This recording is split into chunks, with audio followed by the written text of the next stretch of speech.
नमो अरिहंताण, नमो सिद्धाणं, नमो आयर्याणं, नमो उवज्झायाणं, नमो लोए सब्बसाहूणं, येषु पंच नमोकारो सब्ब पापनाशनो मंगलाणं च सब्बेषु परमं हवै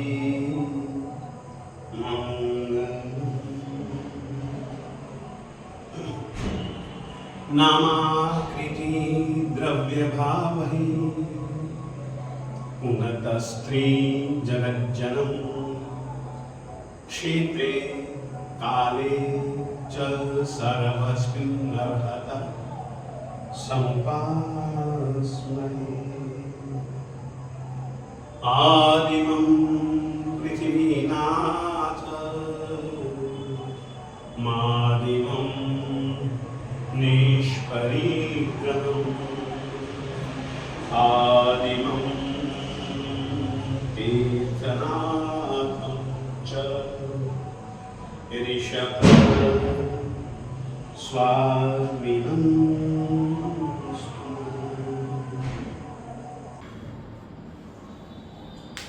भक्तामृत स्तोत्र स्तुतिकार महोदय के द्वारा परमात्मा आदिनाथ स्वामी जी को अपने सामने रख करके बनाया गया एक स्तोत्र। बनाया गया कहने की अपेक्षा भी बन गया ऐसा स्तोत्र भक्तामृत स्तोत्र है। आदमी के मन के ऊपर संयोगों का प्रभाव दिखता है। संकट की घड़ी अपने जैसे व्यक्ति उस घड़ी को प्रतिष्ठा की घड़ी भी मान सकते हैं, परंतु उनके लिए प्रतिष्ठा की घड़ी नहीं थी। अगर वे उस घटना को प्रतिष्ठा की घड़ी बनाना चाहते तो राजा साहब जी को कहते ठीक है जो चाहो सो कहो, मैं तुमको चमत्कार दिखलाता हूं। नहीं, एक प्रकार से परीक्षा की घड़ी। एक बात याद रखिए, जैन परंपरा के हिसाब से शब्द जड़ हैं, परंतु उन जड़ शब्दों में जब भावना जुड़ जाती है ना, तब उन शब्दों में भी चैतन्य जैसा एक परम तत्व जागृत हो जाता है। दो चीजें आपने देखी होंगी, दीपक भी देखा होगा और उसमें जलती हुई बत्ती भी देखी होगी। दीपक जैसे हैं शब्द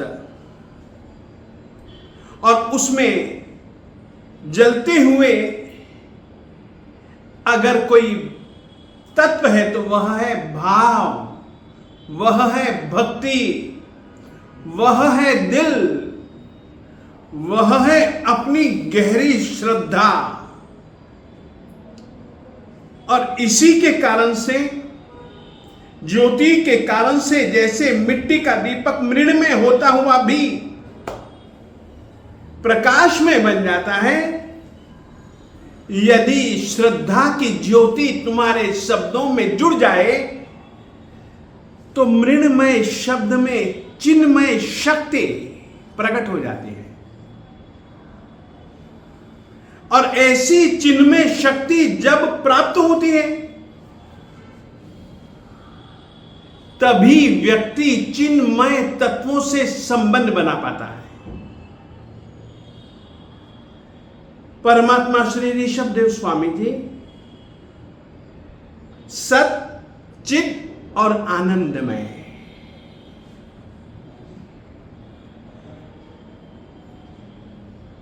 प्रत्येक मानव का कर्तव्य है, यह कर्तव्य देवताओं के लिए नहीं है, क्योंकि उनके पास में उनकी कुछ कर्म जन्य स्थिति ही ऐसी है कि वे चिन्मय कभी बन ही नहीं पाएंगे, कर्म जन्य स्थिति के कारण से और उनके जीने के ढंग के कारण से। नारकी जीव भी कभी चिन्मय नहीं बन पाएगा, आनंदमय नहीं बन पाएगा। चिन्मय और आनंदमय बनने के लिए जैसी साधना करनी चाहिए वैसी साधना न तो देवभव में की जा सकती है, न ही नारकी के भव में की जा सकती है, न ही त्रियंच के भवों में की जा सकती है। वैसी साधना का अधिकार यदि किसी भव में है तो वह एकमात्र मानव भव में है। इसीलिए जैन परंपरा जीवन तो नरक गति में भी है, जीवन देव गति में भी है, जीवन त्रियंच गति में भी है, जीवन मनुष्य गति में भी है, परंतु मानुष जीवन का, मानुष भव का महत्व जैन परंपरा इस कारण से बतलाती है कि भैया तुम इस मानव जीवन को पाकर के ही ऐसी साधना कर सकते हो जिससे जन्म और मरण के चक्कर से तुम मुक्त हो सकते हो। तुम भले आज बुराइयों के पिंड हो, तुम भले आज पाप के पुंज हो, तुम आज अपने आप की नजरों में खुद को तुम अधमात्मा मान सकते हो, उस तरीके के तुम तुम्हारे कामों को देखते हो, कर्मों को देखते हो, कोई चिंता नहीं। अगर तुम मानव हो और आत्मशुद्धि, कर्म क्षय यदि तुम लक्ष्य बना लेते हो तो तुम निश्चित एक दिन अधमात्मा से तुम परमात्मा बन सकते हो। प्रारंभिक स्थितियों में हम अधमात्मा ही थे,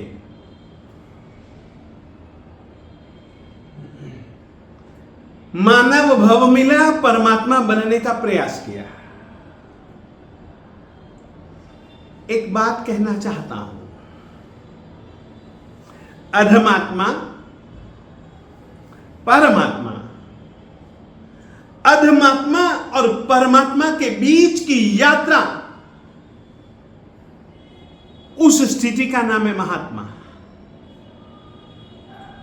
फिर से कहना चाहता हूं, परम शिखर की आत्मा, शिखर तक पहुंची आत्मा आदिनाथ स्वामी जैसी। अधमात्मा, पाताल की आत्मा, महात्मा अधमात्मा से परमात्मा बनने की यात्रा करती हुई आत्मा महात्मा। जैन परंपरा में महात्मा वही बन सकता है जो दीक्षा लेता है। दीक्षा में ऐसी क्या विशेषता है जो कि परमात्मापन की यात्रा में इतना महत्व रखती है? हां जी, है। शिखर तक पहुंचना हो, यानी कि आत्मा की परम और चरम स्थिति को छूना हो,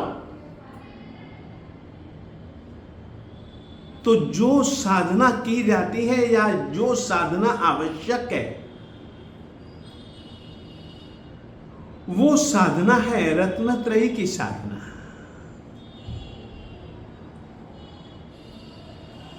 और वो साधना है मुख्य रूप से चारित्र की साधना, संयम की साधना। एक बात याद रखिए, उच्छृंखल मन, संयत मन है तो मन ही, परंतु उच्छृंखलता की स्थिति और संयमितता की स्थिति दोनों अलग अलग दिशाएं हैं। उच्छृंखलता की स्थिति आत्मा को नीचे ले जाती है, संयम की स्थिति आत्मा को ऊपर ले जाती है। कभी कभी घरों में जाने का मौका मिलता है, ऊंचे ऊंचे घर, लिफ्ट की व्यवस्था,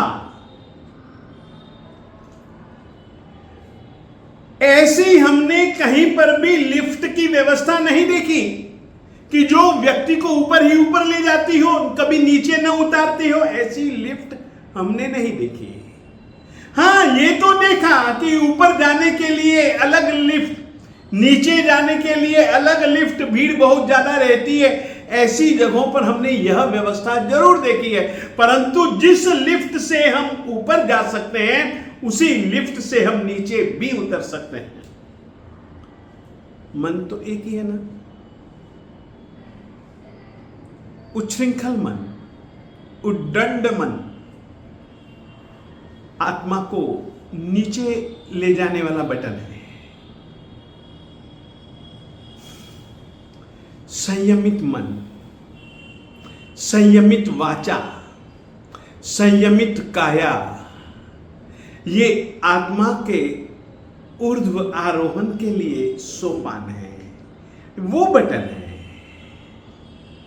बस ऊपर जाने की प्रक्रिया का नाम ही दीक्षा है, प्रव्रज्या है।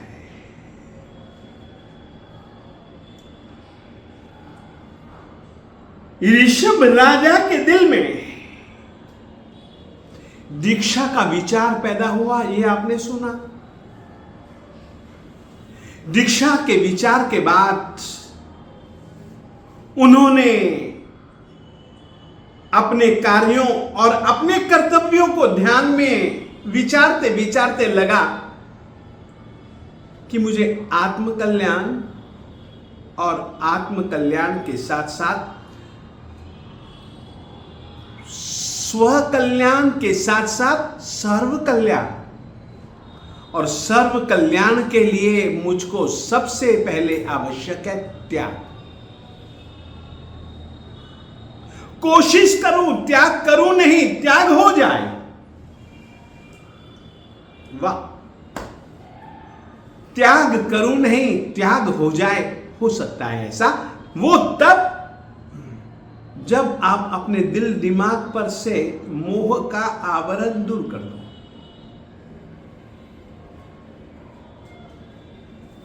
मोह एक आवरण है, अलग अलग रंग वाला आवरण। मोह के ही कारण से व्यक्ति राग और द्वेष करता है। राग का रंग जुदा है, द्वेष का रंग जुदा है, घृणा का रंग जुदा है, परंतु इन रंगों के मूल में अगर कोई रंगत्व जैसी स्थिति है तो वो मोह है। मुझे मोह दूर करना पड़ेगा।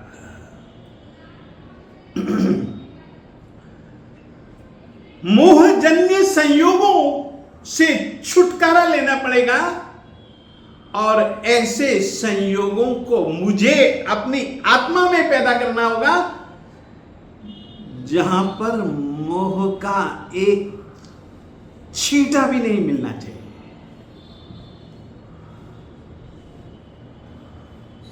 वैसी साधना, उस साधना प्रक्रिया का नाम है दीक्षा। उस साधना प्रक्रिया में जुड़ा हुआ आत्मा जो करता है ना, उसके लिए जैन परंपरा में शब्द है प्रव्रज्या। मुक्ति की तरफ प्रकाश रूप से व्रज्या गति करना, इसका नाम है प्रव्रज्या। मुमुक्षा चाहे मुझे बंधन के कारण समझ में आ गए, अब मुझको बंधनों से विपरीत मुक्ति के लिए प्रयास करना है। याद रखिए, कपड़ा है,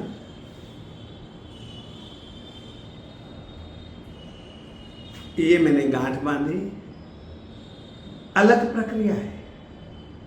अब यदि मुझको गांठ खोलनी है ना, तो जिस ढंग से मैंने गांठ बांधी थी, उस ढंग से ही यदि मैं इसके ऊपर दूसरी बार करूंगा ना, तो वो ग्रंथि मजबूत बन जाएगी, ग्रंथि पर ग्रंथि हो जाएगी। यदि मुझको खोलना है ना, तो जिस ढंग से बांधा था उससे बिल्कुल विपरीत रूप से मुझको काम करना पड़ेगा। गांठ खुल जाएगी। बंधन और मुक्ति इसी का नाम है। आत्मा ही बंधती है, आत्मा ही स्वयं को बांधती है। आत्मा ही मुक्त होती है और आत्मा ही स्वयं को मुक्त कर सकती है। दूसरा कोई भी तुमको बांधने वाला नहीं, तुम्हारे कर्म ही तुमको बांधते हैं। तुम्हारे कर्मों से ही तुम बंधते हो, किसी दूसरे के कर्म से नहीं। तुम ही तुम्हारे कर्मों से छूट सकते हो। कोई दूसरा तुमको छुड़वाना भी चाहे तो नहीं छुड़वा सकता। वो कर्मों की प्रकृतियां ही कुछ ऐसी है। बगीचे से घर आने के बाद कुछ ऐसा चिंतन का क्रम चला, मुझे मुक्त होना है, मुझे मुक्ति की साधना करनी है। और मुक्ति की साधना के लिए परम आवश्यक है मुक्ति के मार्ग पर चलना। और मुक्ति का मार्ग उन्होंने पहले कभी अपने गुरु जी महाराज श्री वज्रनाभ जी महाराज साहब जी से, तीर्थंकर से सुना था। अगर मुक्ति चाहो तो मुक्ति के मार्ग पर चलो। मुक्ति के मार्ग पर खड़े रहोगे तो मुक्ति नहीं मिलेगी। मुक्ति के मार्ग को समझ भी लोगे, मुक्ति के मार्ग पर श्रद्धा भी रख लोगे, मुक्ति नहीं मिलेगी। मुक्ति के लिए 3 चीजों की युति तो तुम्हें तुम्हारे जीवन में लानी पड़ेगी। और वो 3 चीजें हैं। वे 3 चीजें हैं: सम्यक दर्शन, सम्यक ज्ञान और सम्यक चारित्र। सम्यक दर्शन और मुक्ति का संबंध बड़ा गहरा है। सम्यक दर्शन का मतलब केवल इतना, जो मुक्त हो गए, जो मुक्त होने के किनारे पर हैं और जो मुक्ति का तरीका बतला रहे हैं, जिन्होंने उसी तरीके को अपना करके मुक्ति को पाने की क्षमता को जगा भी लिया, पा भी लिया, और वे तुमको बतला रहे हैं कि हमने ऐसे मुक्ति पाई, तुम्हें भी यदि मुक्ति चाहिए तो ऐसे ही जीना पड़ेगा। तो दो चीजें तो ये हो गई, जो मुक्त हुआ, मुक्त होने के बाद, अरिहंत बनने के बाद जो उन्होंने मुक्ति का उपाय बतलाया, जिन्होंने बतलाया कि अरे तुम भी मेरे जैसे बन सकते हो, मैं भी कभी तुम्हारे जैसा ही था, कभी कषायादि शत्रु, मोह की सेना ने मुझको परास्त किया था, परंतु मुझको श्रद्धा थी।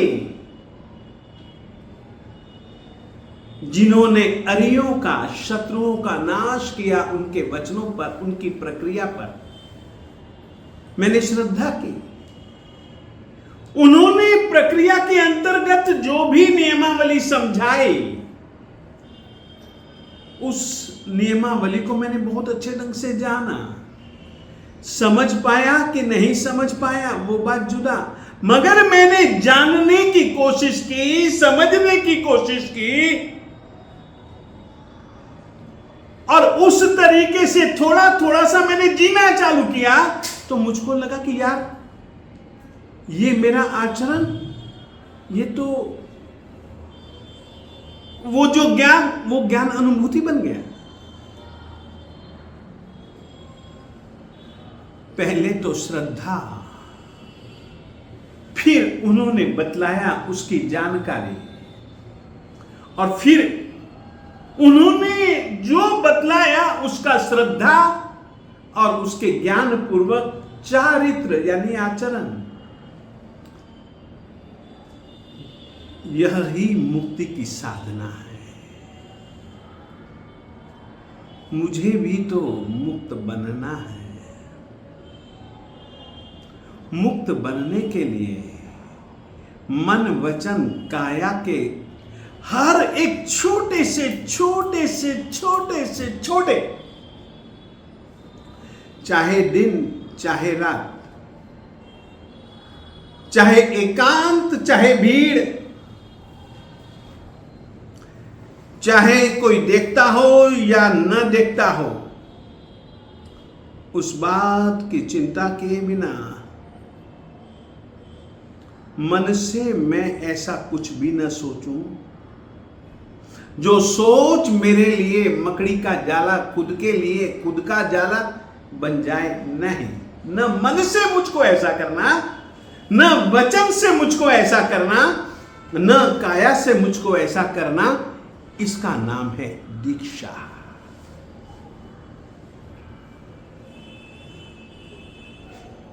दीक्षा के लिए मुझे क्या करना चाहिए?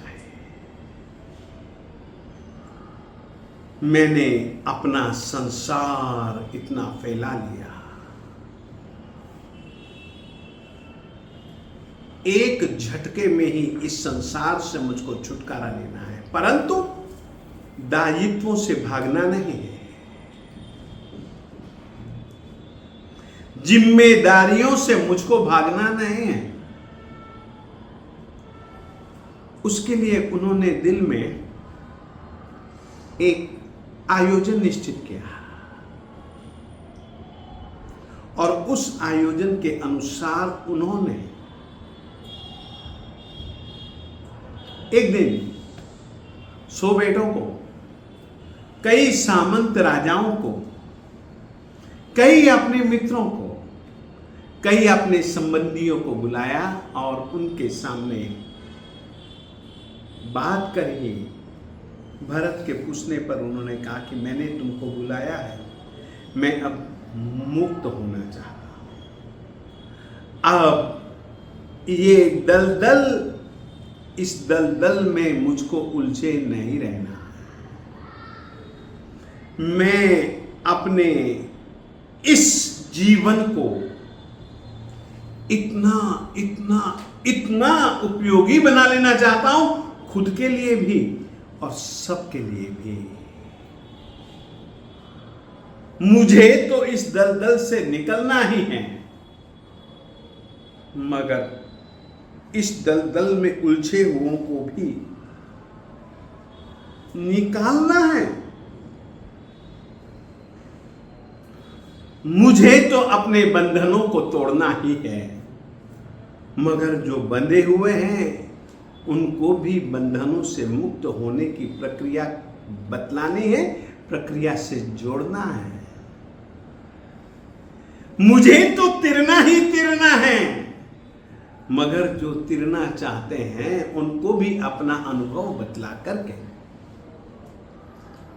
इस संसार सागर से कैसे पार उतरा जा सकता है, वैसा कुछ करना है, करना है, करना है। आयोजन के अनुसार उन्होंने अपने सब नजदीकियों को बुलाया, उनसे कहा, किसी ने भी जब स्वीकृति नहीं दी, भरत ने, बाहुबली ने, 100 के 100 बेटों ने इनकार कर दिया कि नहीं साहब नहीं, आपके बिना हम नहीं हैं। आप जा तो सकते नहीं, जाने की कल्पना भी नहीं कर सकते। और ऐसे समय पर परमात्मा ने बड़े धीरज से, बड़ी सूझबूझ से, और परमात्मा ने उन सबको समझाया। भरत को यह कहा कि देख, यदि तुम राजा नहीं बने ना तो अराजकता फैल जाएगी। जो व्यवस्था मैंने जमाई है, जो बातें मैंने सिखलाई हैं, बड़ी मछली जैसे छोटी मछली को खा जाती है ना, उस तरीके का पूरे के पूरे व्यवहार लोक में हो जाएगा, अच्छा नहीं है। इसीलिए तुमको मैं राजा नियुक्त करता हूं।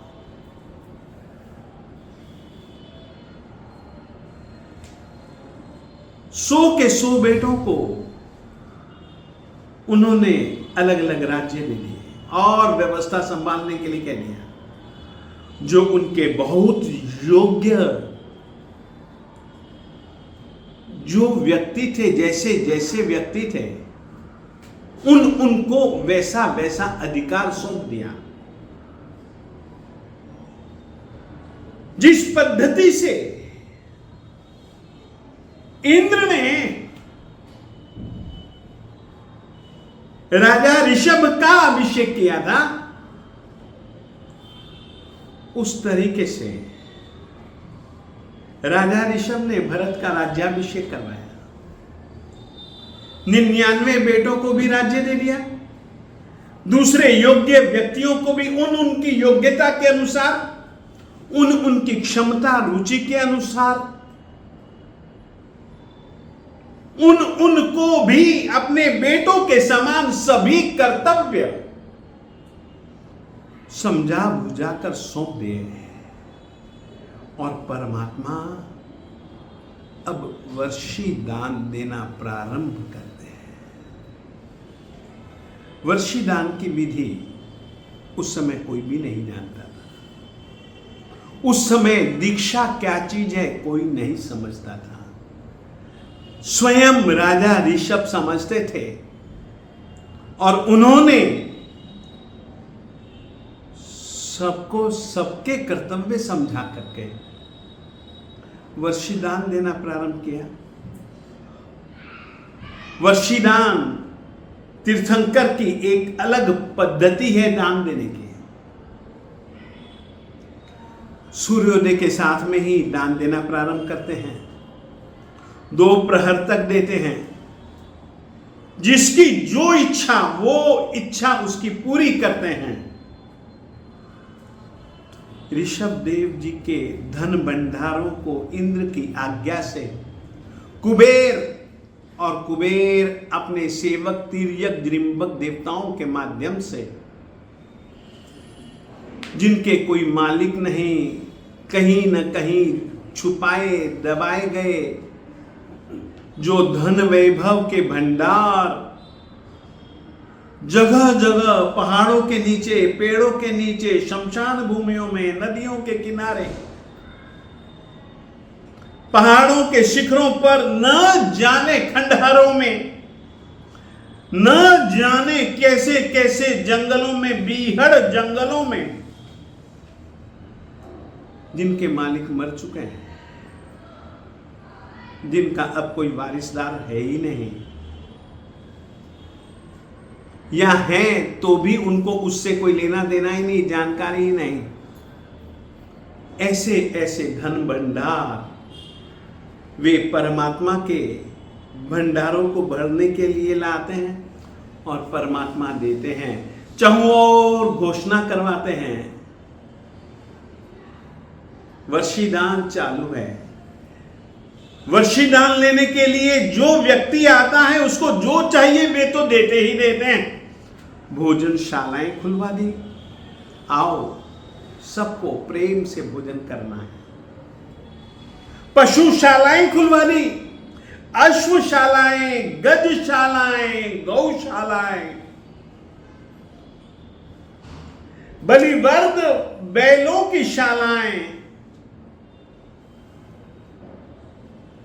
जिसको जो चाहिए वो वहां से परमात्मा की आज्ञा और आज्ञा के अनुसार लोग दे देते थे।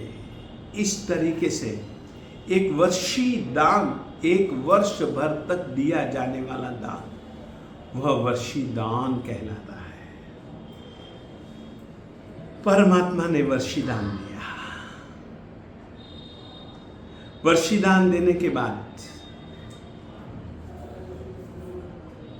परमात्मा अब दीक्षा के लिए तैयार हो चुके हैं और दीक्षा की तैयारियां इंद्र और प्रजा कैसे करते हैं उसकी बातें आगे कभी। इतना ही, परंतु इतना जरूर कहना चाहूंगा, केवल आज इतना आप अपने दिमाग की कॉपी में लिख करके रख लीजिए। गुण समुद्र बनना हो तो गुण स्थानकों पर आरोहण करना पड़ेगा, और गुण स्थानकों पर आरोहण करना हो तो संयम एक अति आवश्यक साधना है। अब उस साधना का नाम ही दीक्षा है, प्रव्रज्या है, और उसके लिए महाभी निष्क्रमण, घर पाठ, सुख वैभव, इंद्रियों के विषयों का त्याग, इंद्रियों के विषयों का त्याग, इंद्रियों का उपयोग करने वाले मन का संयमन, उस मन में से ही इंद्रियों के विषयों का शमन दमन, इसका नाम है संयम चारित्र। सामान्यतया हम वस्त्र परिवर्तन का नाम संयम, वस्त्र परिवर्तन ही नहीं, संस्कारों का परिवर्तन, इसका नाम संयम। अब बहिर्मुखी नहीं बन करके जीना है, अंतर्मुखी बनना है, आत्ममुखी बनना है। आत्ममुखी बने रहने की साधना का नाम है संयम चारित्र। याद रखिए, आत्ममुखी बने बिना कभी भी आत्मशुद्धि नहीं, आत्मकल्याण नहीं। और ऐसी आत्मशुद्धि की प्रक्रिया स्वरूप संयम का क्या संकल्प है और उस संकल्प के पीछे क्या हेतु है, वो भी बातें अपन लोग आगे करेंगे। और दूसरी बात, उसके बिना सचमुच में हम गुण समुद्र नहीं बन सकेंगे। अब गुण स्थानकों को थोड़ा थोड़ा सा समझाऊंगा कि किस तरीके से वे अपनी आत्मा में छुपे हुए कर्मों के द्वारा छुपाए गए उन आवरणों को वे कैसे कैसे किस क्रम से दूर करते हैं, कैसी साधना और कैसा सिद्धत्व वे उस साधना के माध्यम से पाते हैं। तभी वे आचार्य श्री मानतुंग सुरेश्वर जी महाराज साहेब जी कहते हैं, वक्तुं गुणान् गुण समुद्र शशांक कांतान् कस्ते क्षमः सुरगुरु प्रतिमोपि बुद्ध्या। सचमुच में आत्मिक स्थिति, आत्मा की आंतरिक स्थिति को दूसरे छद्मस्थ जीव पूरे ढंग से नहीं जान सकते, नहीं समझ सकते। जान और समझ न पाने के कारण से पूर्ण रूपेण कथन तो अशक्य ही है। वे लोग वैसा ही प्रयास समझेंगे यदि हम गुण कथन करते हैं तो वो उस प्रयास को वैसा ही प्रयास समझेंगे, वैसा ही प्रयास कहेंगे कि अंधड़ों से युग के अंत के समय पर चलने वाले तेज तेज तेज तेज ऐसे अंधड़ों से शुद्ध बना हुआ सागर का जल और समुद्री जीवों का जो समूह वो परम विक्षुब्ध बन करके परम क्रुद्ध बना हुआ है, ऐसे सागर को भुजाओं से पार करने का प्रयास सचमुच में परमात्मा के गुणों को कहने का प्रयास के समान है। आप लोगों से कहना चाहता हूं, कोई बात नहीं, कोई बात नहीं, कोई बात नहीं। ऐसे प्रयास की अपेक्षा भी एक छोटा सा सरल सा उपाय है कि तुम परमात्मा को भज सकते हो, गा सकते हो। केवल उस उपाय का नाम है भक्ति, भक्ति, भक्ति, समर्पण, उनके गुणों का स्मरण, उनके उपकारों का स्मरण। और यह याद रखना, वैसी क्षमता मुझ में है। हाँ, उनमें वो क्षमता वे अभिव्यक्त कर चुके और मेरी क्षमता को मैंने अभी तक अभिव्यक्त नहीं किया है। वे अभिव्यक्त कर चुके, मैंने नहीं किया है। यदि मैं भी अपनी शक्ति से अपने आत्म स्वरूप को अभिव्यक्त कर दूंगा तो जैसे वे गुण समुद्र वैसे मैं भी गुण समुद्र। दीक्षा का परम संकल्प क्या था उसको लेकर के अपन लोग आगे विचार करेंगे।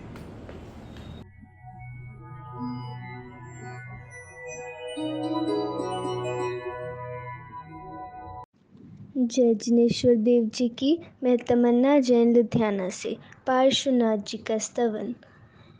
पारस प्रभु नाथ तुम मेरे, बनो तो नाथ मैं जानूं। पारस प्रभु नाथ तुम मेरे, बनो तो नाथ मैं जानूं।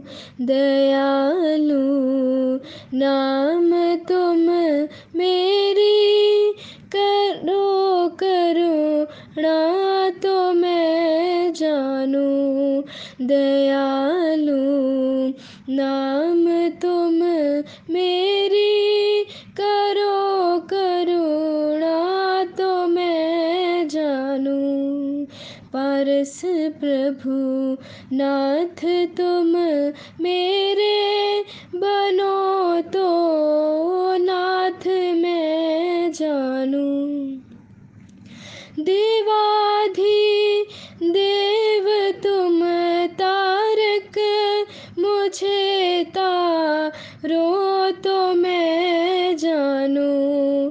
तुम ही दातार मुक्ति के, तुम ही दातार मुक्ति के, मुझे दे वो तो मैं जानूं।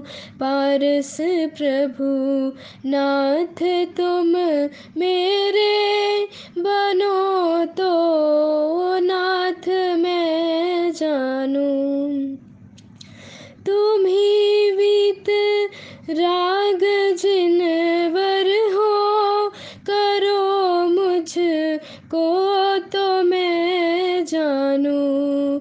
चिदानंद रूप तुम मेरा, चिदानंद रूप तुम मेरा, बना दे वो तो मैं जानूं। पारस प्रभु नाथ तुम मेरे, बनो तो नाथ मैं जानूं। तुम ही रक्षक जगत रक्षा, करो मेरी तो मैं जानूं। जगत पालक पिता तुम हो, जगत पालक पिता तुम हो, मुझे पालो तो मैं जानूं। पारस प्रभु नाथ तुम मेरे, बनो तो नाथ मैं जानूं। वंदो व्यवहार से सब ये, यही निश्चय से दिल जानूं। मैं हूँ कारण उपादाने, मैं हूँ कारण उपादाने, निमित्त कारण तुम्हें जानूं। पारस प्रभु नाथ तुम मेरे, बनो तो नाथ मैं जानूं। आत्म लक्ष्मी प्रकट तुमरी, मुझे हो वे तो मैं जानूं। अनुपम हर्ष वल्लभ हो, अनुपम हर्ष वल्लभ हो, मुझे हो वे तो मैं जानूं। पारस प्रभु नाथ तुम मेरे, बनो तो नाथ मैं जानूं। दयालु नाम तुम मेरी, दयालु नाम तुम मेरी, करो करुणा तो मैं जानूं। पारस प्रभु नाथ तुम मेरे, बनो तो नाथ मैं जानूं। शिवमस्तु सर्वजगतः, परहितनिरता भवन्तु भूतगणाः। दोषाः प्रयान्तु नाशम्, सर्वत्र सुखी भवतु लोकः। सर्वमङ्गलमाङ्गल्यं सर्वकल्याणकारणं, प्रधानं सर्वधर्माणां, जैनं जयति